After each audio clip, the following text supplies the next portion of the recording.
जिसको मैं जी। कवर करूंगी, ठीक है। इंटरनेशनल लॉ और ट्रांसफर ऑफ प्रॉपर्टी एक्ट, ये दोनों सब्जेक्ट को मैं ओके पढ़ाऊंगी। मैडम। परसों आपका ट्रांसफर ऑफ प्रॉपर्टी एक्ट होगा, ठीक है। तो आपके यूनिट वन में ओके। है theoretical foundation of international law, definition, nature and scope, ठीक है। तो basically international law international law आया है हमारे बेंथम के द्वारा। आपने ज्यूरिस्प्रूडेंस पढ़ा है आप लोगों ने? पढ़ा है मैडम।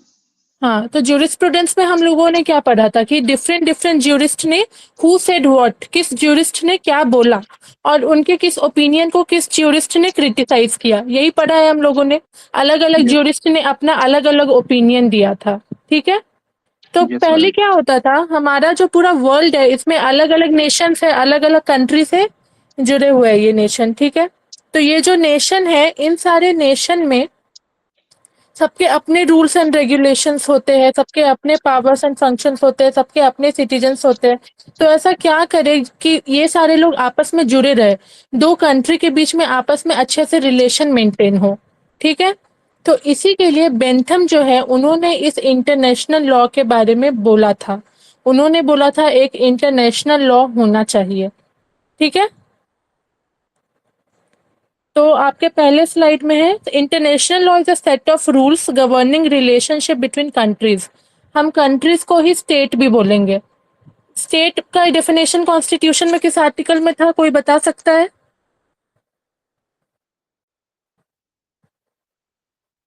हेलो?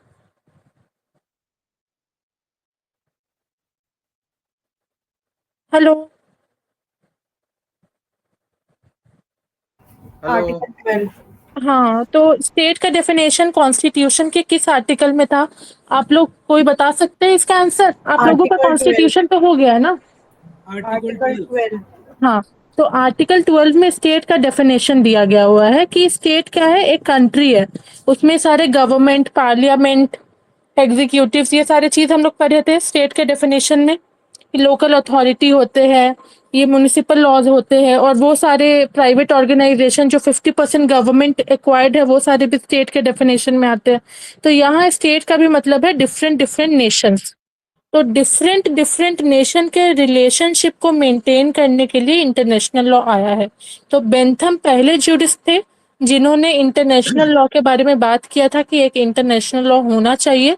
और उन्होंने क्या बोला था, इंटरनेशनल लॉ एक सेट ऑफ रूल्स होता है जो क्या करता है, दो कंट्री के बीच के रिलेशनशिप को गवर्न करता है। Getting my point? Yes madam. हाँ, तो यही है पहला। आप लोगों को कोई भी पूछेगा कि इंटरनेशनल लॉ क्या होता है, क्योंकि पहले डेफिनेशन आ सकते हैं एग्जाम में, तो ये जब मैम पूछा थोड़ा सा, जाएगा। ये मैम थोड़ा लेट कनेक्ट किया है, एक बार रिपीट कर देंगे क्या प्लीज? हाँ जरूर। मैं यूनिट वन स्टार्ट किया है मैंने इंटरनेशनल लॉ का। तो इंटरनेशनल लॉ के यूनिट वन में है theoretical foundation of international law, definition, nature and scope.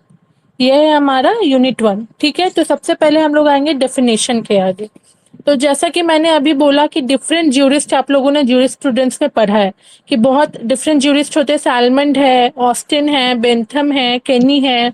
अलग अलग ज्यूरिस्ट ने अलग अलग ओपिनियन दिया है रिगार्डिंग लॉ। लॉ क्या है, सैलमंड बोलता है कि लॉ, ऑस्टिन बोलता है कि लॉ एक कमांड है। कोई एक दूसरे स्कूल में बोला जाता है कि लॉ सोसाइटी को गवर्न करता है। तो अलग अलग डेफिनेशन है। वैसे ही ज्यूरिस्ट ने, एक ज्यूरिस्ट जिनका नाम है बेंथम, बेंथम ने क्या बोला, बेंथम ने बोला इंटरनेशनल लॉ होना चाहिए। बेंथम वो पहले जूरिस्ट है जिन्होंने बोला कि इंटरनेशनल लॉ एक चीज होनी चाहिए जो दो कंट्री के बीच के रिलेशनशिप को मेंटेन करे, ठीक है। समझ में आया? तो yes madam. International law law of nation है, मतलब कि पूरे कंट्री का लॉ। जो दो कंट्री है, यहाँ पे दो कंट्री पिक्चर में है, जो दो डिफरेंट कंट्री है, वो दो डिफरेंट कंट्री का जो रिलेशनशिप मेंटेन होता है, वो दो कंट्री के जो रिलेशनशिप के जो रूल्स एंड रेगुलेशंस होते हैं, उसी को हम बोलते हैं इंटरनेशनल लॉ। फॉर एग्जाम्पल आप लोग पुलवामा अटैक के बारे में सब जानते होंगे। कोई है जो पुलवामा अटैक के बारे में नहीं जानते? No ma'am. सब जानते हैं पुलवामा अटैक में। तो उसमें आप लोग ये भी जानते होंगे कि जो अभिनंदन थे, वो अभिनंदन को वहां पे वो पाकिस्तान में फंस गए थे, ठीक है।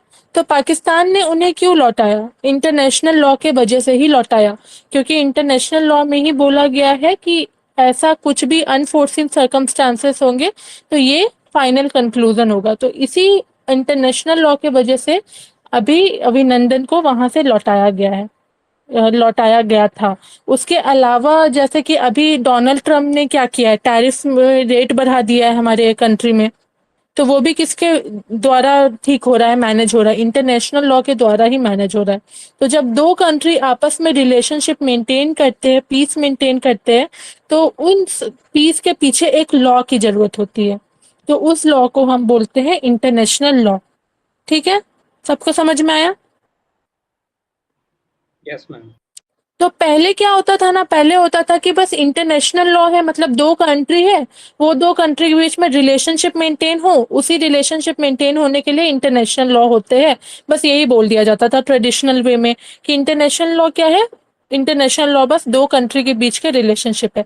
लेकिन आज आज जो मॉडर्न तरीका है, मॉडर्न तरीके में ये बोला जाता है कि इंटरनेशनल लॉ सिर्फ दो कंट्री के बीच का रिलेशनशिप नहीं है, वो इंडिविजुअल को भी इंक्लूड करता है, वो इंटरनेशनल लॉ ऑर्गेनाइजेशंस को भी इंक्लूड करता है। इंटरनेशनल ऑर्गेनाइजेशन मतलब क्या होता है? जैसे हो गया आपका world bank, world trade organization, European union, ये सब हो गया इंटरनेशनल ऑर्गेनाइजेशन। तो ये सारे इंटरनेशनल ऑर्गेनाइजेशन को भी कौन गवर्न करता है? International law.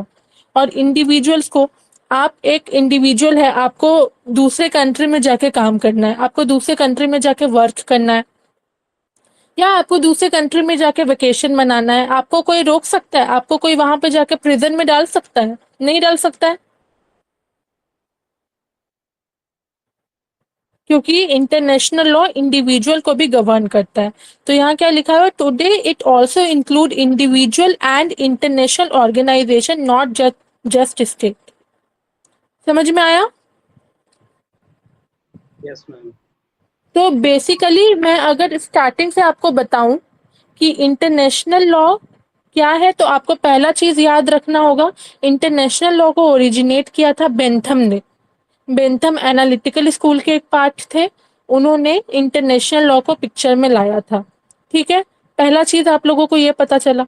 दूसरा चीज क्या पता चला? दूसरा चीज ये पता चला कि international law law of nation है, वो दो कंट्री के बीच के रिलेशनशिप को गवर्न करता है। ठीक है, समझ में आया?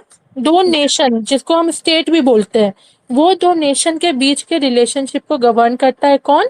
International law. ओके,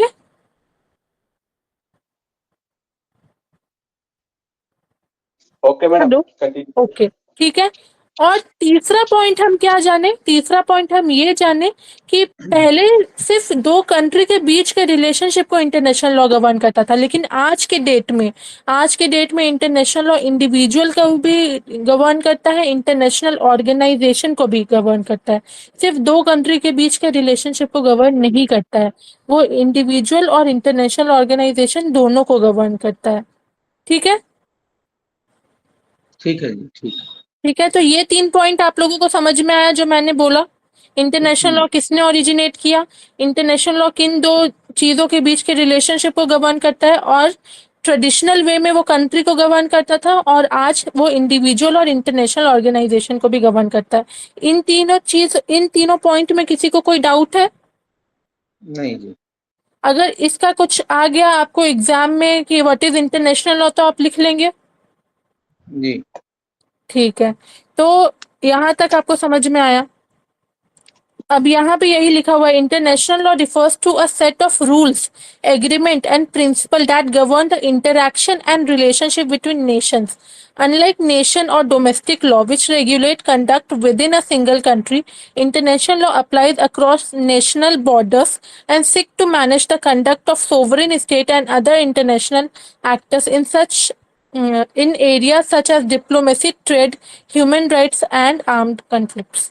इसका मतलब यही है कि जो इंटरनेशनल लॉ है, आप दो कंट्री के बीच में कुछ एग्रीमेंट हो रहा है, यूनाइटेड नेशन कन्वेंशन हो रहा है, कि दो कंट्री के बीच में कुछ डील हो रहा है, कुछ एग्रीमेंट हो रहा है, कुछ ट्रेड हो रहा है, इंपोर्ट एक्सपोर्ट होता है, जैसे कि आप जानते होंगे कि किसी कंट्री से हमारे देश में प्याज आ रहा है, हमारे देश से किसी कंट्री में टमाटर जा रहा है। चाइना से प्रोडक्ट बीच में कोविड के समय में हम लोगों ने बैन कर दिया था चाइना के सारे प्रोडक्ट को, चाइना के सारे ऐप्स को हमने बैन कर दिया था। इसके अलावा मल्टीनेशनल कंपनीज जो दूसरे कंट्री के हैं, यूएसए के जो मल्टीनेशनल कंपनीज है उसका ब्रांच इंडिया में भी खुल रहा है।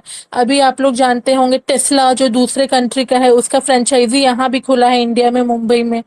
आप लोग देख रहे हैं कि इंटरनेशनली कितना ट्रांजैक्शंस हो रहा है यहाँ पे, इंटरनेशनल लेवल में कितने ज्यादा एग्रीमेंट्स हो रहे हैं दो कंट्री के बीच में, कितने सारे मतलब कि कॉन्ट्रैक्ट बन रहे हैं। तो इन सारे रिलेशनशिप में कोई कॉन्फ्लिक्ट ना हो इसलिए इंटरनेशनल लॉ पिक्चर में आया है, और इसलिए इंटरनेशनल लॉ अपना रोल प्ले करता है कि सब स्मूथली चले, किसी भी चीज में कोई प्रॉब्लम ना हो। आर्म फोर्सेस में टेररिस्ट अटैक हो जाता है दूसरे कंट्री से, तो वो जो टेररिस्ट अटैक होता है वो टेररिस्ट अटैक कैसे रुकेगा? पहले कंट्री में क्या, पहले जमाने में क्या होता था, वर्ल्ड वॉर 1 होता था, वर्ल्ड वॉर 2 होता था। कोई भी कंट्री बिना सोचे समझे दूसरे कंट्री में जापान के ऊपर एटम बम गिरा देते थे, कितने इश्यूज होते थे। आज के डेट में हम ऐसा कर सकते हैं? अभी इंडिया और पाकिस्तान के बीच में वॉर हुआ तो एटम बॉम्ब गिराने का कितना बात हुआ था कि एटम बॉम्ब गिर जाएगा तो ऐसा हो जाएगा, सोशल मीडिया में आ रहा था कि पूरा एशिया खत्म हो जाएगा, लेकिन वो नहीं हो सकता था क्योंकि हमारा इंटरनेशनल लॉ पिक्चर में, इंटरनेशनल लॉ के बदौलत यूनाइटेड नेशन कॉन्वेंशन है, अंसेस्ट्रल मॉडल लॉ है, ये सब में स्ट्रिक्टली बोला गया है कि ये पर्टिकुलर चीज नहीं होंगे। तो ये पर्टिकुलर चीज नहीं हो सकता क्योंकि हमारा इंटरनेशनल लॉ गवर्न कर रहा है वो दोनों कंट्री के बीच के रिलेशन को। इसलिए आज के डेट में वॉर नहीं होता है, टेररिस्ट अटैक भी होता है तो उसके पीछे भी बहुत सारे लॉ बने हुए हैं। तो इंटरनेशनली लोगों, जैसे कि आप समझ लीजिए कि अम, बादल है, ठीक है, एयर स्पेस है, तो एयर स्पेस में तो अपना कंट्री है और दूसरे कंट्री का दूसरा एयर स्पेस है, तो उसमें बॉर्डर कैसे बनेगा? इंटरनेशनल वाटर है, उसमें बॉर्डर कैसे बनेगा? हवा में बॉर्डर कैसे बनेगा? तो वो सब चीजों के लिए इंटरनेशनल लॉ पिक्चर में आता है। समझ में आया? Yes ma'am.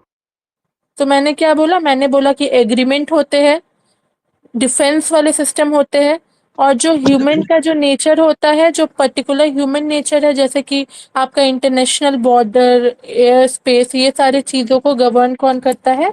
International law. उसके मैंने बहुत सारे एग्जाम्पल्स दिए। कोई बता सकता है मैंने क्या क्या एग्जाम्पल दिया अभी?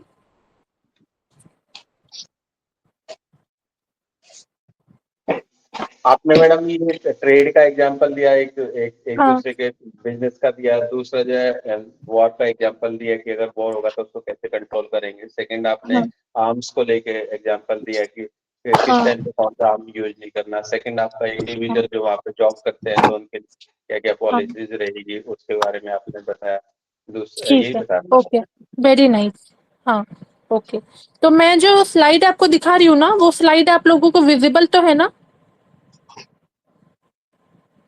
आप लोग को ये हाँ जी, हाँ स्लाइड जी। दिख रहा है यस ना? Madam, yes madam. हाँ, हाँ, तो मैं जिस स्लाइड को पढ़ा रही हूँ आप लोग उस स्लाइड को स्क्रीनशॉट कर लीजिए, ताकि आप लोगों को भी पता रहे कि हम लोग किस टॉपिक पे हैं, हम लोग क्या कवर कर रहे हैं, ताकि आप लोग मतलब अपना मतलब कभी सेल्फ स्टडी करना हो तो आप लोगों को कोई दिक्कत ना हो। मैम ये स्लाइड्स हो सकती क्या? क्या? ये स्लाइड्स बाद में शेयर नहीं हो सकती क्या? स्लाइड तो मैं शेयर कर दूंगी, लेकिन मैं एक साथ करूंगी ना सब कुछ। तो जैसे कि मैं पूरा स्लाइड भेज दी तो आप लोग को नहीं पता होगा कि मैं किस स्लाइड में हूँ, कौन से टॉपिक तक हम लोग पढ़ चुके हैं। तो इसलिए मैं बोल रही थी स्क्रीनशॉट लेने, ऐसे मैं सारा स्लाइड आपको स्टडी मटेरियल के साथ भेज दूंगी। ठीक है जी। ठीक है, तो पहला कौन सी बुक है डेफिनेशन मैडम वाले। ये? हाँ, कौन सी बुक से है मैडम ये? ये तो आप अग्रवाल ले लीजिए। अच्छा जी। ये मैम रिपीट कर दीजिए एक बार नेम जो बताया आपने। क्या? ये क्या नेम बताया आपने बुक का? मैं और अच्छे से आपको बताती हूँ, रुकिए एक सेकेंड। इंटरनेशनल लॉ का आप ले लीजिए Agarwal, HO, public international law and human rights.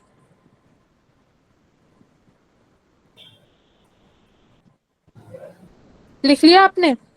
हाँ जी, हाँ जी। ये मैडम जो सिलेबस आया हुआ, जो सिलेबस है यूनिवर्सिटी का, उसमें भी ये रिकमेंडेड में आ रहा है, ये अग्रवाल हाँ एचओ। हाँ हाँ, मैं यूनिवर्सिटी के सिलेबस के अकॉर्डिंग ही बता रही हूँ। उसमें सबसे बेस्ट बुक यही है, अग्रवाल। मैम मेरे को रिपीट करेंगे नाम please? Agarwal HO, public international law and human rights.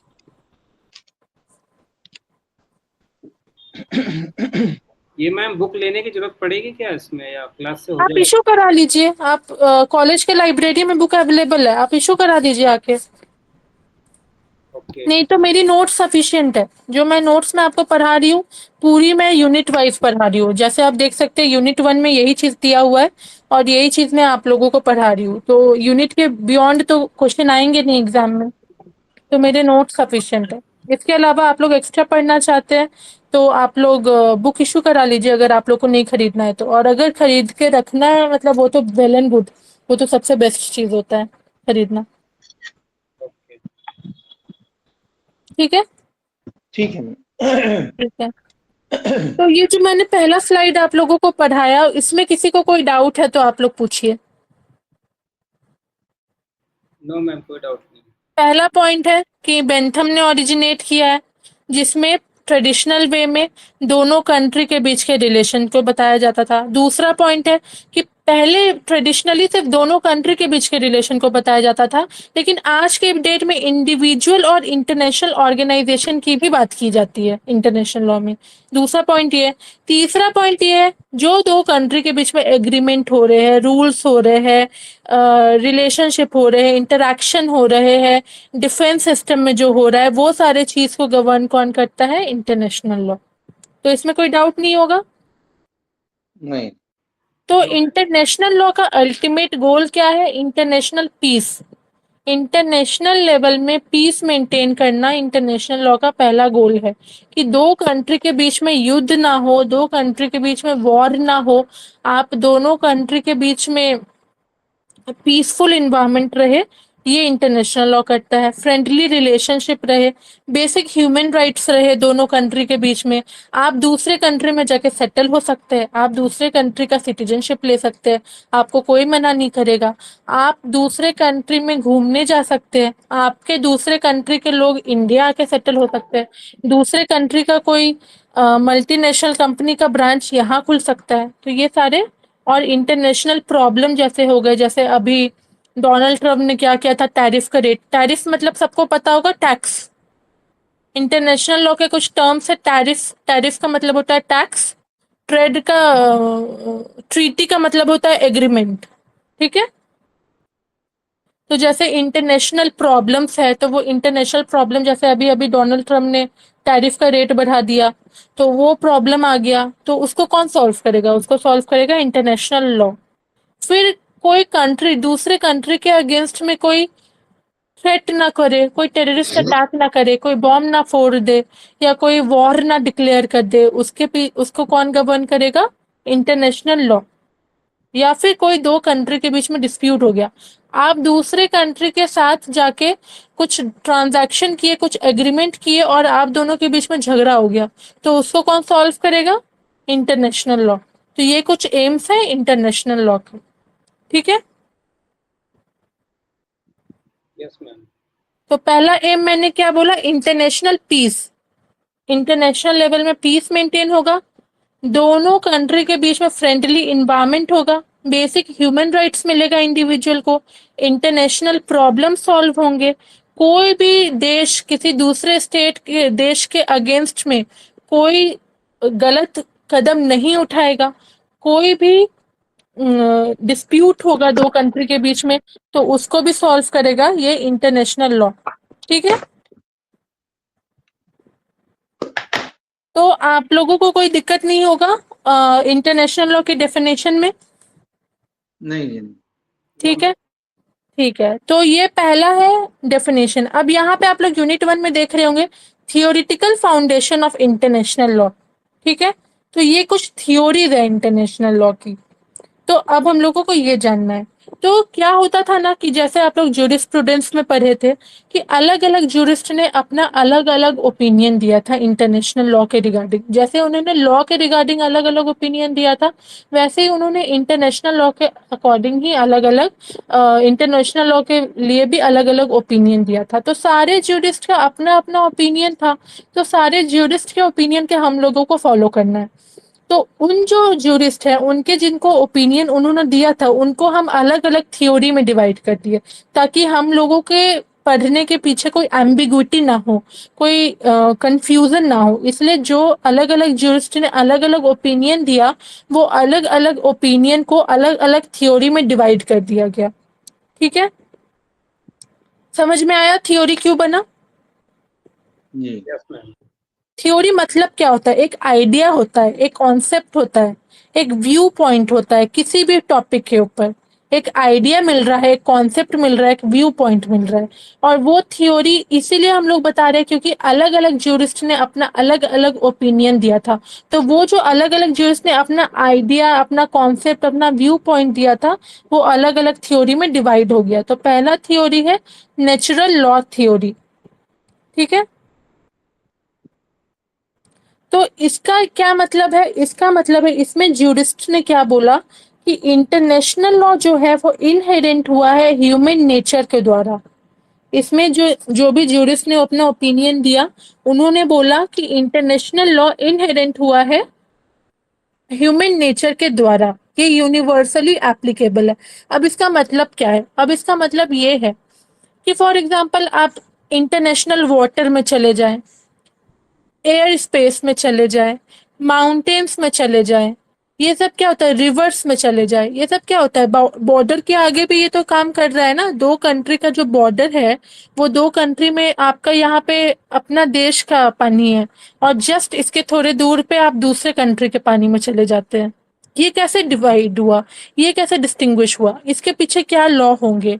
ये सब इंटरनेशनल लॉ में दिए गए हैं। तो नेचुरल लॉ थ्योरी ने ये बोला कि ये यूनिवर्सली एप्लीकेबल है। ये जो इनहेरेंट हुआ है इंटरनेशनल लॉ, ये ह्यूमन नेचर के द्वारा इनहेरेंट हुआ है। मतलब जो यूनिवर्स में चल रहा है, यूनिवर्स में हवा, जैसे आप लोग एरोप्लेन में चलते हैं तो आपको एयर होस्टेस और पायलट बोलते हैं, अनाउंसमेंट करते हैं कि आप अभी इस कंट्री में हैं, आप इतने किलोमीटर में इस कंट्री में चले जाएंगे। हम लोग तो हवा में हैं, हम लोग तो जमीन में नहीं है। तो हम लोग कैसे डिस्टिंग्विश कर लिए कि ये पर्टिकुलर चीज हमारा कंट्री है, वो पर्टिकुलर चीज अमेरिका है, वो पर्टिकुलर चीज इंग्लैंड है?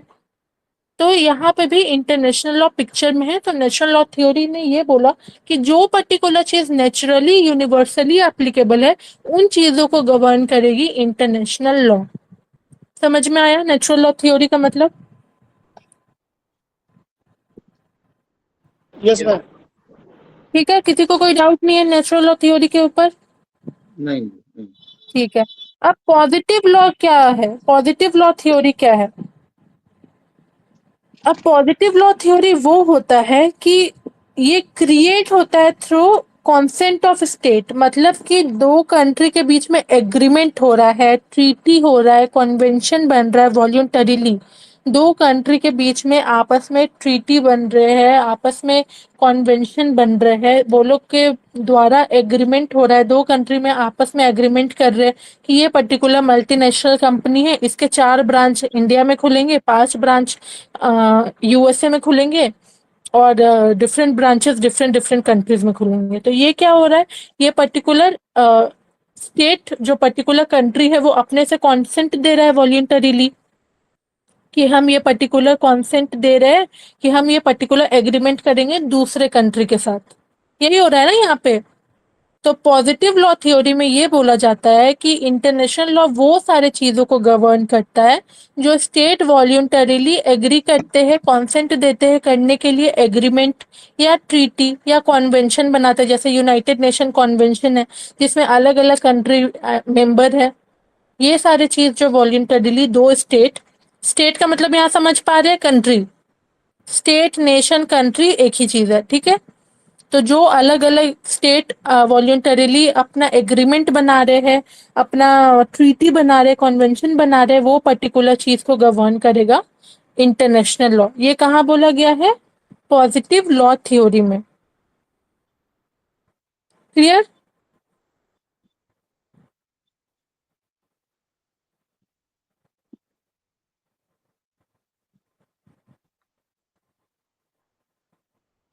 हेलो? हाँ ओके जी मैडम कंटिन्यू कीजिए। हाँ, बहुत ही तो बढ़िया। कोई बता पाएगा मैंने नेचुरल लॉ थ्योरी में क्या बताया? नेचुरल लॉ थ्योरी में आप लोगों ने क्या समझा, कोई बता पाएगा? ये कोई भी कंट्री अपनी तरफ से एग्रीमेंट बना के देता है कि मैं अपने दूसरे नहीं देश में नहीं, कितनी ये तो मैंने नहीं बोला था नेचुरल लॉ थ्योरी में, ये तो मैंने पॉजिटिव लॉ थ्योरी में बोला था। हाँ ये जी मैम सही कह नेचुरल लॉ थ्योरी में जो ह्यूमैनिटी के विशाल बिहाफ पे जो भी हम अपना एक एक्टिविटी करते हैं वही नेचुरल लॉ थ्योरी में आता है। जैसे क्या एक्टिविटी करते हैं हम? एयर और वाटर का मैडम डिवीजन था। जैसे नेचर वाटर नेचर वगैरह का लॉ बताया आपने, एयर स्पेस वगैरह का बताया, हाँ, ये सब चीजें। हाँ, जैसे रॉक हो गया, माउंटेन हो गया, ये भी तो डिवाइड होगा ना दो कंट्री का अपना अपना। अब इतना बिल्कुल। बड़ा सा पहाड़ है, मतलब माउंट एवरेस्ट है, तो उसका एक पार्ट इंडिया में है, एक पार्ट दूसरे कंट्री में है, तो वो कैसे गवर्न होगा? उसके पीछे तो कोई एक लॉ बनेगा ना। तो वो भी इंटरनेशनल लॉ, वो चीज दिया हुआ है नेचुरल लॉ थ्योरी में। और पॉजिटिव लॉ थ्योरी में क्या दिया गया है? ये तो मैडम दो कंट्री आपस में जब कंसेंट से कोई लॉ एग्रीमेंट है, बनाती है तो ट्रीटी वो है। हम हाँ हाँ हाँ हाँ हाँ, यही बोलेंगे ना। बिल्कुल सही। ठीक है, अब रियलिस्ट थ्योरी में क्या दिया गया है? रियलिस्ट थ्योरी बोलता है कि इंटरनेशनल लॉ इंटरनेशनल पावर के वजह से ट्विस्ट भी कर सकता है। फॉर एग्जाम्पल, कोई कंट्री दूसरे कंट्री के ऊपर अपना पावर दिखा रही हो, कोई कंट्री अपना पावर दूसरे कंट्री के ऊपर ज्यादा दिखा रही हो कि हम ज्यादा पावरफुल है, हम अपना, क्योंकि हम तो इंडिपेंडेंट कंट्री है ना, पहले हम डिपेंडेंट थे, लेकिन उसके बाद तो हम इंडिपेंडेंट हो गए। तो हमारे ऊपर कोई कंट्री अपना पावर दिखाएगी, जैसे अभी डोनाल्ड ट्रम्प ने टैरिफ वाला काम किया, वो उन्होंने पावर दिखाया, या इंडिया पाकिस्तान का जो पुलवामा अटैक हुआ था उसमें अभिनंदन को जो पाकिस्तान ने कैप्चर कर लिया था, तो उसने अपना पावर दिखाया, तो वहां पे इंटरनेशनल लॉ पिक्चर पे आएगी। तो रियलिस्ट थ्योरी क्या बोल रहा है? रियलिस्ट थ्योरी ये बोल रहा है कि इंटरनेशनल लॉ, अगर कोई भी एक स्टेट या कंट्री अपना इंटरनेशनल पावर दिखाएगी, तो उस पर्टिकुलर चीज पे इंटरनेशनल लॉ पिक्चर पे आएगी। ठीक है, इसका मैंने दो एग्जाम्पल दिया। पहला एग्जाम्पल क्या दिया मैंने?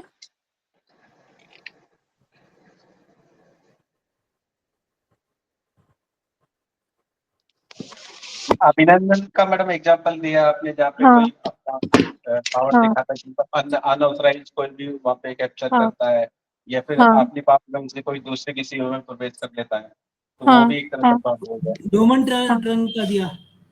हाँ हाँ जैसे हाँ, ठीक है। जैसे कि किसी दो नदियों की दो, एक नदी जो है दो कंट्री से जुड़ी है, वहां से पावर, वहां पर नदी का पानी स्टॉप कर दिया।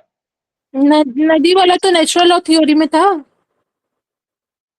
इसीलिए तो थ्योरी बना ना, इसीलिए थ्योरी बना कि नदी वाला और फिर पावर वाला, फिर उसके बाद एग्रीमेंट वाला सब आपस में कंफ्यूजन ना क्रिएट कर दे, क्योंकि इंटरनेशनल लॉ के रिगार्डिंग अलग अलग ज्यूरिस्ट ने अलग अलग बात किया, तो जो अलग अलग बात किया वो चीज को हम बिना कंफ्यूजन के साथ कैसे पढ़ सकते हैं?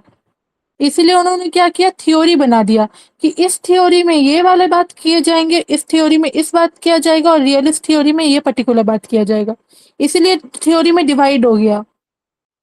ठीक है, नहीं मैम, वैसे तो ये सारा अपने आप में मिक्स ही है ना। अगर आप जैसे हाँ पॉजिटिव, सारा अपने आप में मिक्स है, ये लेकिन अगर आपको एग्जाम में आ जाएगा कि जी, थ्योरी ऑफ इंटरनेशनल लॉ, तो आप नेचुरल लॉ थ्योरी में पॉजिटिव लॉ थ्योरी का चीज लिख देंगे, तो आपके देखिए, मार्क्स कट सकते हैं। ये मैम पॉजिटिव लॉ और रियलिस्टिक तो एक ही बात है ना। पॉजिटिव लॉ में अगर दो कंट्री ने ट्रीटी किया तो उसके अगेंस्ट ही तो हाँ, अगर टैरिफ अगेंस्ट लगा नहीं रही हो है। रहा है, अगेंस्ट नहीं हो रहा है, दो नहीं नहीं, कंट्री ये पॉजिटिव ये भी तो ट्रीटी हो रहा है। ये पॉजिटिव में मैडम ट्रीटी होगा तो उस ट्रीटी का बेनिफिट लेते हुए तो हम रियलिस्टिक थ्योरी में, चाहे ये टैरिफ की बात हो या अभिनंदन वाली बात हो, हाँ ठीक है, कर पाएंगे ना। लेकिन रियलिस्ट थ्योरी में नेगेटिव बात हो रही है। कोई ओके एक कंट्री जो अपना ज्यादा इंटरनेशनल पावर दिखा रहा है दूसरे कंट्री के ऊपर, ओके। जैसे टेररिस्ट अटैक कर दिया किसी एक कंट्री ने, दूसरे कंट्री के ऊपर वॉर कर दिया, या एक कंट्री ने दूसरे कंट्री के ऊपर, जैसे डोनाल्ड ट्रम्प ने क्या किया, टैरिफ लगा दिया इंडिया के ऊपर, ये कुछ अच्छा चीज तो नहीं हो रहा था इंडिया के लिए, इंडिया का कॉन्सेंट तो नहीं था ना। पॉजिटिव लॉ थ्योरी में दोनों कंट्री का कॉन्सेंट होना जरूरी है, रियलिस्ट थ्योरी में दोनों कंट्री का कॉन्सेंट होना जरूरी नहीं है। यहाँ पे एक कंट्री अपना ज्यादा इंटरनेशनल पावर दिखा के दूसरे कंट्री को नुकसान पहुंचा रहा है, तब इंटरनेशनल लॉ ट्विस्ट होके उसके अगेंस्ट में काम करेगा, ये बोल रहा है रियलिस्ट थ्योरी। तो मैम रियलिस्ट थ्योरी को इस तरह से डोनाल्ड ट्रम्प से कनेक्ट करते हुए जो हाँ फ्रेंच में भी, क्योंकि सारे अमेरिकन ही थे रियलिस्ट थ्योरी में, तो हाँ इस हाँ तरह से याद रखा जा सकता है, मतलब हाँ एग्जैक्टली। अभी तो इतने सारे एग्जाम्पल्स आ गए हैं, अभी कोविड के बाद इतने डिफरेंट डिफरेंट कंट्री में इतना कुछ हो रहा है कि हम लोग एग्जाम में बहुत सारे एग्जाम्पल्स लिख सकते हैं। अच्छा मैम एक चीज बताइए, जैसे ये नेचुरल लॉ थ्योरी बताया आपने, तो इसमें हाँ जो डिस्ट्रीब्यूशन एयर का या जो भी है, मतलब वाटर का, माउंटेन का, ये डिस्ट्रीब्यूशन करते हैं, तो ये भी तो जब तक हमारी एक पॉजिटिव लॉ की स्थिति के अकॉर्डिंगली तो हम अपनी चीज को बांटेंगे ना, एरिया अगर हमने डिसाइड किया है तो। हाँ हाँ लेकिन यहाँ पे बांट बांट नहीं रहे हैं ना हम, यहाँ पे हम क्या कर रहे हैं, यहाँ पे बहुत ही कॉमन ही है कि यूनिवर्सल है ये। यहाँ पे ट्रीटी नहीं बन रहा है, फिर भी दो कंट्री के बीच में डिवीजन है ना, तुम अपने बॉर्डर के अंदर हो, हम अपने बॉर्डर के अंदर है। जैसे जूरिस्प्रूडेंस में क्या होता था ना कि जो नेचुरल लॉ थ्योरी थी उसमें ये थी कि डिवाइन लॉ वगैरह ये सारी चीजें चली आ रही थी, हाँ इसी हाँ तरह से चलता है, तो इसमें हम उसको कैसे कनेक्ट कर सकते हैं इस वाले में? ज्यूरिस्प्रूडेंस से आप कनेक्ट कर रहे हैं मतलब किस सेंस में, बताइए उसको डिटेल में जो बताइए जो आप बोल जो रहे हैं। नेचुरल लॉ थ्योरी जूरिस्प्रूडेंस के अंदर थी, तो उसमें डिवाइन लॉ से हम नहीं कैसे? नहीं नहीं नहीं नहीं, आप ज्यूरिस्प्रूडेंस के थ्योरी से इसको कनेक्ट मत कीजिए। ओके। इंटरनेशनल लॉ का थ्योरी एकदम डिफरेंट है। नहीं, ज्यूरिस्प्रूडेंस में भी ये सारे थ्योरी का नाम था, लेकिन कनेक्ट नहीं होंगे ये दोनों एक साथ। लेकिन नेचुरल विशाल जी वाली इसको जैसे तो कोई टेरिटोरियल बात ही से नहीं है कनेक्ट कर लीजिए, क्या? टेरिटोरियल से कनेक्ट कर लीजिए इसको बस।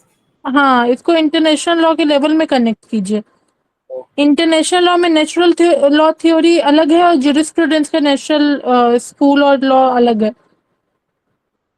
तो मैम ये जो इंटरनेशनल लॉ है, क्या यूएन जैसे फॉर एग्जांपल टेरिटोरियल बाउंड्री का उसका वो रहता है कि 220 नॉटिकल माइल, और जो exclusive economic zone 20 nautical mile, और जो ये 12 नॉटिकल माइल, वो जो हाँ डिसाइड करते हैं, क्योंकि वो तो हाँ यूनिफॉर्मली। हाँ हाँ, वो इंटरनेशनल लॉ में चला जाएगा।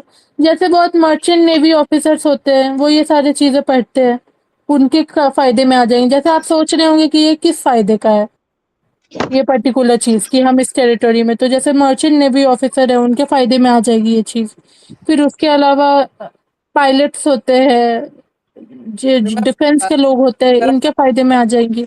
कोई कॉमन एजेंसी तो होगी, क्योंकि अभी दो कंट्री अपना कोई अलग से लॉ डिवाइस करके वो तो नहीं रह सकते, क्योंकि ये जो है। कॉमन एजेंसी है, जैसे फॉर एग्जांपल आप यूनाइटेड नेशन कन्वेंशन में चले जाए, हाँ जी, यूरोपियन यूनियन में चले जाए, इसीलिए तो इंटरनेशनल ऑर्गेनाइजेशन है ना, ठीक है। इंटरनेशनल ऑर्गेनाइजेशन इसीलिए आए हुए हैं। वो डिफरेंट डिफरेंट हो सकते हैं अदर देन यूएन। यूएन जो डिसाइड करती है, क्या?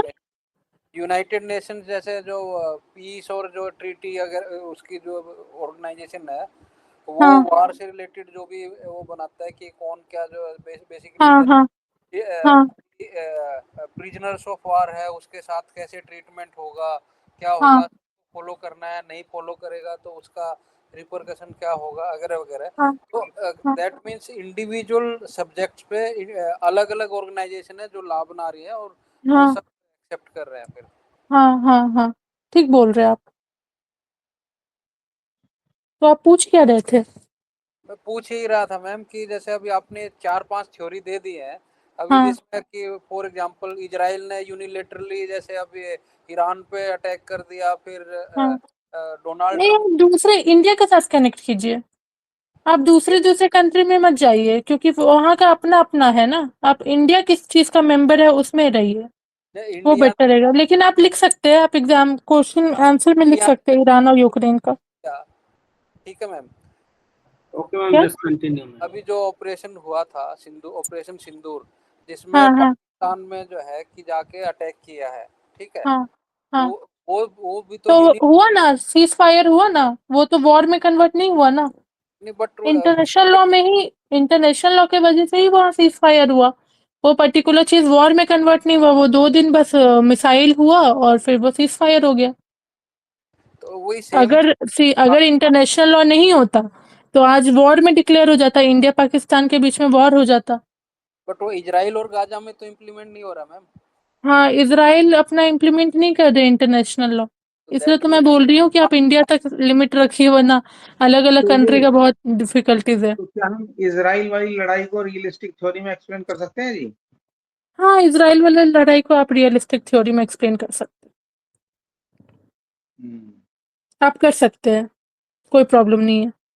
लेकिन आप आंसर में ज़्यादातर इंडिया के साथ ही कनेक्ट कीजिएगा दूसरे कंट्री को, क्योंकि मतलब इंडिया के साथ कनेक्ट करने में ज़्यादा बेटर रहेगा। ऐसे आप कर सकते हैं। तो इंडिया के भी बहुत सारे बॉर्डर डिस्प्यूट है मैम। हाँ, वो आप अगर एग्ज़ाम्पल में देंगे, तो वो ज़्यादा इफ़ेक्टिव होगा एग्ज़ाम में, आंसर शीट में। ठीक है। ठीक है। अब लास्ट है लिबरल थ्योरी और कंस्ट्रक्टिव थ्योरी।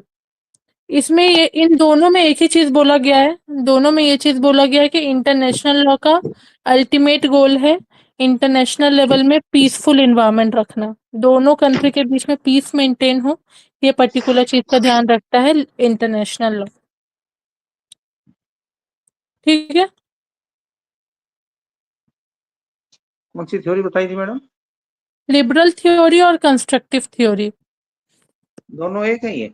दोनों में यही चीज़ दिया हुआ है कि इंटरनेशनल लॉ का अल्टीमेट गोल है पीसफुल एनवायरनमेंट मेंटेन रखना दो कंट्री के बीच में। मैडम इसमें बेसिक डिफरेंस तो होगा कुछ तो।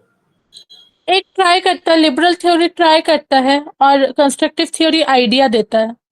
लिबरल थ्योरी ट्राई करता है कि हम ये पीस मेंटेन रखेंगे इंटरनेशनल लेवल में, और कंस्ट्रक्टिव थ्योरी आइडिया देते हैं कि क्या-क्या आइडियाज़ होंगे जिससे पीस मेंटेन होगा इंटरनेशनल लेवल में।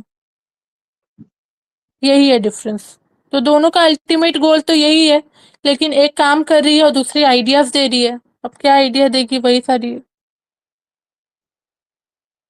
ठीक है? थ्योरी एक ठीक इम्पोर्टेंट है मैडम, क्वेश्चन ठीक बन है। सकता है इंटरनेशनल लॉ का, कि थ्योरी ऑफ इंटरनेशनल लॉ पूछा जा सकता है। तो थ्योरेटिकल फाउंडेशन और डेफिनेशन एक क्वेश्चन बन सकता है, जहाँ तक मैं जानती हूँ। आया है मैडम पहले ये? नहीं, मैं तो खुद ही नहीं आई हूँ यहाँ पे, तो मैंने क्वेश्चन पेपर अभी तक देखा नहीं है। लेकिन जैसा मैं यूनिट वाइज़ पढ़ा रही हूँ, तो एकदम हम लोग स्टिक रहेंगे यूनिट पे, ठीक है? ठीक है। जिससे क्या होगा, यूनिट वाइज़ ही क्वेश्चन पेपर बनाते हैं फैकल्टीज़ तो कोई दिक्कत नहीं होगा, कोई कन्फ्यूज़न नहीं होगा रिगार्डिंग एनीथिंग। कल मैडम एक बार पुराने पेपर भी देख के वो भी हमें व्हाट्सएप करना और हाँ, देख लें। ठीक है। मैं कल प्रीवियस क्वेश्चन पेपर देख के उस चीज़ हम्म, को हम लोग डिस्कशन करेंगे। एग्ज़ाम से पहले भी हम लोग डिस्कशन करेंगे प्रीवियस क्वेश्चन पेपर को।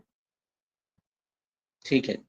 हाँ, अब की बार इसके हम बाद सोच रहे थे ग्रुप वाइज है हाँ, ना, सब्जेक्ट टीचर की अलग अलग से ग्रुप बना के उसमें कर दें ताकि आप अपने शेयर कर सकें नोट्स भी और पेपर भी। ये तो अथॉरिटी से आप बात पूछ लीजिएगा, हम ही लोग पूछ लेंगे, एचओडी सर से पूछ लेंगे। आप पूछ लेना, सब्जेक्ट वाइज हो जाए तो ज्यादा बेटर रहता ताकि उसको उसी में से हो जाए और हाँ, क्लास ठीक भी है, वहीं से ही कैरी ठीक ऑन है। हो सकती है।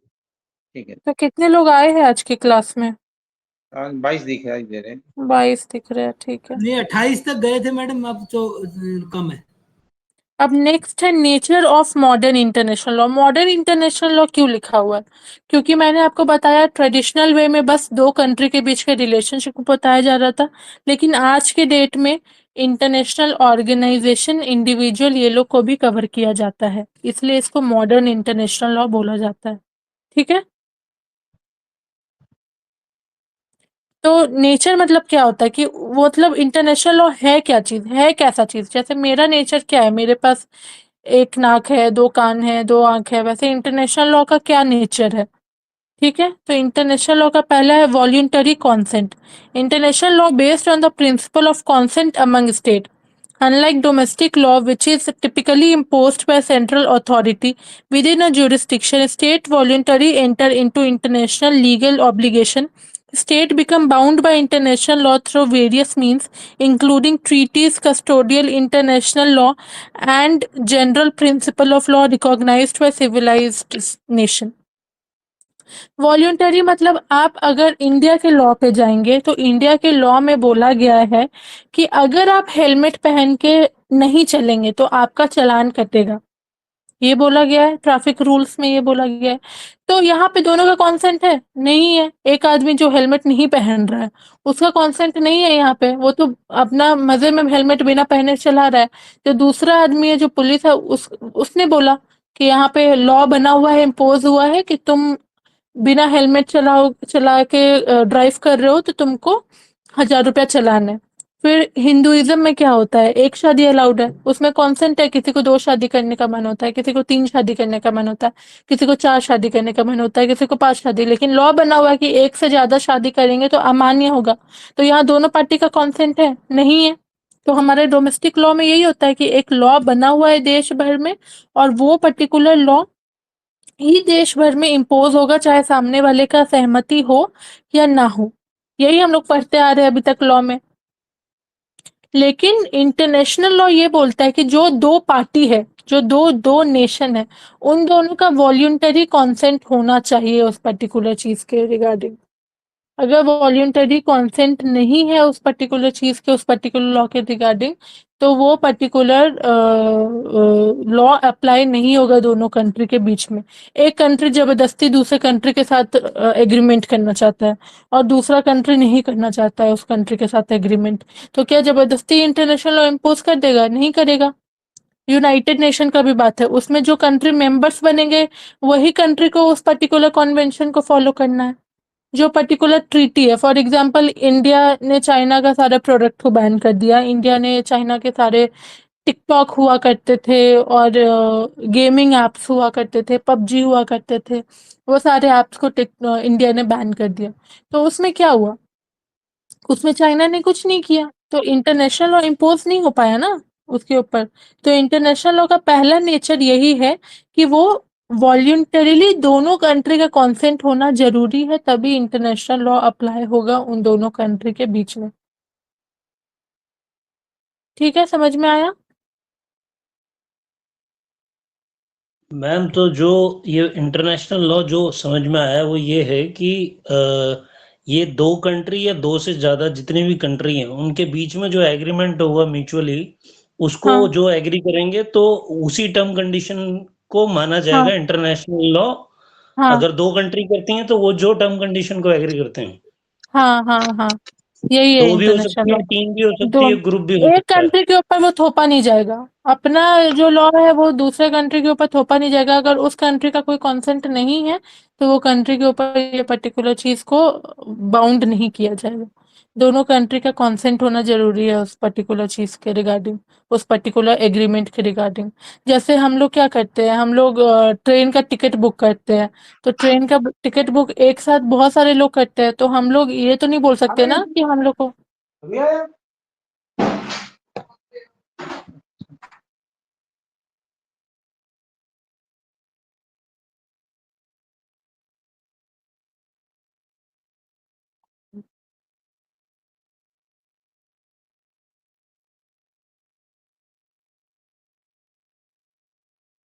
हेलो?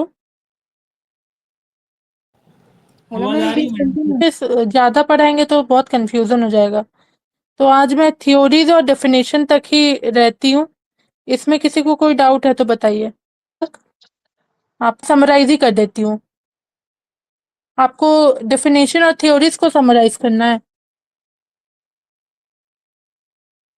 हाँ, आज का जो भी टॉपिक हुआ तो समराइज कर देंगे, तो थोड़ा रिकॉल कर लेंगे हम लोग, और फिर अगेन कुछ क्वेश्चन रहेगा तो नेक्स्ट क्लास में पूछ लेंगे। ठीक है, तो आज के क्लास में बेसिकली हम लोगों ने पढ़ा definition and theories of international law. ये दोनों चीज़ हम लोगों ने पढ़ा है। तो डेफिनेशन जब भी पूछा जाएगा एग्जाम में, तो सबसे पहले आप लोग बोलेंगे, लिखेंगे कि इस इंटरनेशनल लॉ को किसने ओरिजिनेट किया था? बेंथम ने किया था। ये एक एमिनेंट ज्यूरिस्ट है, स्टूडेंट्स पढ़ चुके हैं। तो इन्होंने बोला था कि इंटरनेशनल लॉ एक लॉ है, एक सेट ऑफ रूल्स है जो गवर्न करता है 2 कंट्री के आपस में रिलेशनशिप को। ठीक है, 2 कंट्री का आपस में रिलेशनशिप है, उस पर्टिकुलर रिलेशनशिप को गवर्न करता है इंटरनेशनल लॉ। जैसे 2 लोग हैं, उन दोनों के बीच में रिलेशनशिप को हिंदू मैरिज एक्ट गवर्न करता है, वैसे ही यहाँ पे 2 पर्टिकुलर कंट्री के रिलेशनशिप को कौन गवर्न करता है? International law. ये पहला पॉइंट है, बेंथम के द्वारा बोला गया। दूसरा पॉइंट ये है कि एक ट्रेडिशनल इंटरनेशनल लॉ होता था, एक मॉडर्न इंटरनेशनल लॉ होता है। ट्रेडिशनल इंटरनेशनल लॉ में बस यही बोला जाता था कि 2 कंट्री के सेट ऑफ रूल्स को गवर्न करता है इंटरनेशनल लॉ, इतना ही बोला जाता था। लेकिन आज के डेट में मॉडर्न इंटरनेशनल लॉ में ये बोला जाता है कि सिर्फ ये 2 कंट्री के बीच के रिलेशनशिप पे तक स्टिक नहीं है, ये इंडिविजुअल्स को भी गवर्न करता है और ये इंटरनेशनल ऑर्गेनाइजेशंस को भी गवर्न करता है। इंटरनेशनल ऑर्गेनाइजेशन मतलब वर्ल्ड ट्रेड ऑर्गेनाइजेशन हो गया, वर्ल्ड बैंक हो गया, यूरोपियन यूनियन हो गया, ये सारे इंटरनेशनल ऑर्गेनाइजेशन है। इन सारे इंटरनेशनल ऑर्गेनाइजेशंस को भी कौन गवर्न करता है? International law. इसके अलावा इंडिविजुअल को भी, आपको अगर फॉरेन कंट्री में सेटल होना है या आपके साथ फॉरेन कंट्री में आपको कहीं ट्रैवल करने जाना है या कहीं घूमने जाना है, तो आप बेसिकली बिना किसी डर के, बिना किसी टेंशन के जा सकते हैं। आपके साथ कुछ एनफोर्सिंग सर्कमस्टांसेस नहीं होगा, आपके पास राइट्स अवेलेबल है। या फिर आपके कंट्री में कोई आ रहा है, कोई इंडिविजुअल, क्यों? क्योंकि इंटरनेशनल लॉ से गवर्न हो रहा है। तो ये 2 पॉइंट समझ में आया। अब तीसरा पॉइंट है, ये रूल्स है, एग्रीमेंट है और प्रिंसिपल है, जो 2 कंट्री के बीच में एग्रीमेंट बन रही है, ट्रीटीज बन रही है, टैरिफ बन रही है। फॉर एग्जांपल इम्पोर्ट हो रहा है, एक्सपोर्ट हो रहा है, मल्टीनेशनल कंपनीज खुल रहे हैं, दूसरे कंट्री के जैसे टेस्ला कार यहाँ पे आ रहा है, हमारे देश का कुछ मतलब कि प्रोडक्ट वहां पे जा रहा है। ये सारी चीजें हो रही है, इन सारी चीजों को गवर्न कौन कर रहा है? International law. तो इंटरनेशनल लॉ के डेफिनेशन में किसी को कोई प्रॉब्लम नहीं होना चाहिए।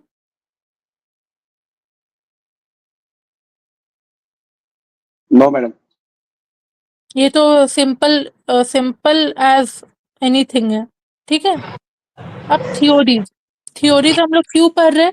क्योंकि जैसे लॉ के बारे में डिफरेंट ज्यूरिस्ट ने अपना डिफरेंट ओपिनियन दिया था, वैसे इंटरनेशनल लॉ के बारे में भी डिफरेंट ज्यूरिस्ट ने अपना अपना डिफरेंट ओपिनियन दिया था। वो डिफरेंट ओपिनियन को हम लोगों को फॉलो तो करना ही है, लेकिन वो जो डिफरेंट ओपिनियन को हम लोग फॉलो कर रहे हैं, वो डिफरेंट ओपिनियन हमारे बीच में कंफ्यूजन क्रिएट कर सकते हैं कि हम किस पर्टिकुलर चीज को फॉलो करें, किस पर्टिकुलर चीज को फॉलो ना करें। इसलिए डिफरेंट डिफरेंट थ्योरी बन गया, जिससे एम्बिग्विटी ना हो, जिससे कंफ्यूजन क्रिएट ना हो। तो पहला क्या है? पहला है natural law theory. Natural law theory का मतलब क्या होता है? जो यूनिवर्सली एप्लीकेबल है। जो रॉक्स होते हैं, माउंटेन्स होते हैं, सीज, ओशियंस होते हैं, जो एयर स्पेस होते हैं, वो सारी चीजों में जो डिवीजन होता है, उसको कौन गवर्न करता है? International law. ये कौन बोला है? नेचुरल लॉ थ्योरी ने बोला है, ठीक है। दूसरा क्या है? Realist positive law theory. Positive law theory अब क्या बोल रहा है? पॉजिटिव लॉ ये नहीं बोल रहा है कि यूनिवर्सली क्या एप्लीकेबल है। पॉजिटिव लॉ थ्योरी ये बोल रहा है कि जो 2 कंट्री आपस में कॉन्सेंट के साथ ट्रीटी बना रहे हैं, जो 2 कंट्री आपस में कॉन्सेंट के साथ एग्रीमेंट बना रहे हैं कि हम तुम्हारे पास टमाटर भेजेंगे, तुम हमारे पास प्याज भेजो, तुम प्लास्टिक के प्रोडक्ट भेजो, हम ये पर्टिकुलर इंपोर्ट करेंगे, वो पर्टिकुलर चीज एक्सपोर्ट करेंगे। तो वो पर्टिकुलर चीज जो हो रहा है, वो पर्टिकुलर चीज का जो लॉ बन रहा है, उसको कौन गवर्न कर रहा है? International law. ये कौन बोल रहा है? Positive law theory. Realist law theory क्या बोल रहा है? रियलिस्ट लॉ थ्योरी ये बोल रहा है कि अगर कोई पर्टिकुलर इंटरनेशनल कंट्री अपना इंटरनेशनल पावर से दूसरे कंट्री को डोमिनेट करने का कोशिश किया, तो यहाँ पे इंटरनेशनल लॉ ट्विस्ट भी हो सकता है, डिफेंस सिस्टम आ जाएगा। फॉर एग्जांपल इंडिया और पाकिस्तान में जब अभिनंदन को पाकिस्तान ने कैप्चर कर लिया था, तो इंटरनेशनल लॉ के बदौलत ही उसको वापस अभिनंदन को लौटाना पड़ा, वरना वो कभी नहीं लौटा था। आज के डेट में कोई भी कंट्री बिना किसी सोचे समझे, जैसे जापान में एटम बॉम्ब गिरा दिया गया था, कोई भी कंट्री एटम बॉम्ब नहीं गिरा सकता। अभी डोनाल्ड ट्रम्प ने भी टैरिफ लगा दिए, वो उसके पीछे भी जो इंटरनेशनल लॉ है वो गवर्न हो रहे हैं, ठीक है। तो कोई भी कंट्री किसी दूसरे कंट्री के अगेंस्ट में अपना इंटरनेशनल पावर शो करेगा, तो उसको हम लोग बोलेंगे इंटरनेशनल, उसमें हम लोग इंटरनेशनल लॉ को ट्विस्ट कर देंगे। ये बोला गया रियलिस्ट थ्योरी में। अब लिबरल थ्योरी में क्या बोला गया? लिबरल थ्योरी में बोला गया इंटरनेशनल लॉ में स्टेट क्या करते हैं? ट्राई करते हैं कि इंटरनेशनल लेवल में पीस मेंटेन होकर रहे। और कंस्ट्रक्टिव थ्योरी में क्या बोलते हैं? कंस्ट्रक्टिव थ्योरी में इंटरनेशनल लॉ आइडिया देता है कि इंटरनेशनल लेवल में पीसफुल इन्वायरमेंट बना रहे। मतलब लिबरल थ्योरी और कंस्ट्रक्टिव थ्योरी काइंड ऑफ एक जैसा ही है, ठीक है।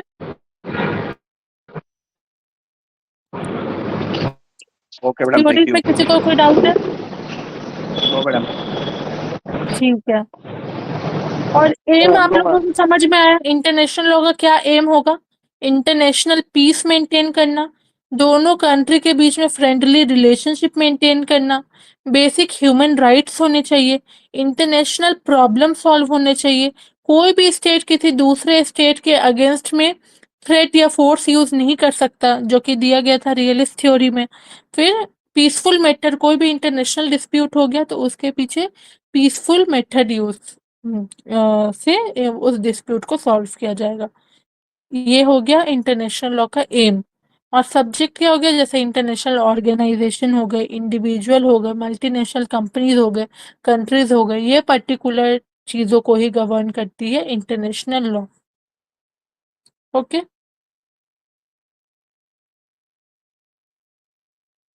एम समझ में आया सबको? इंटरनेशनल लॉ पिक्चर में आया क्यों है, ये सबको समझ में आया? हाँ जी मैडम। ऐसे मैं बोलती हूँ, international peace, friendly relation among member state, basic humanitarian rights, solve international problem, refrain state from using any threat, use peaceful method to settle international dispute. ये है एम।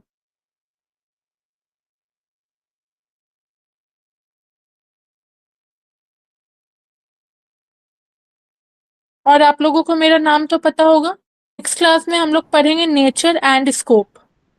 ये हमारा यूनिट 1 है, theoretical foundation of international law और definition. ये theoretical foundation हमारा complete और definition complete. इन दोनों में कोई डाउट नहीं होना चाहिए किसी को।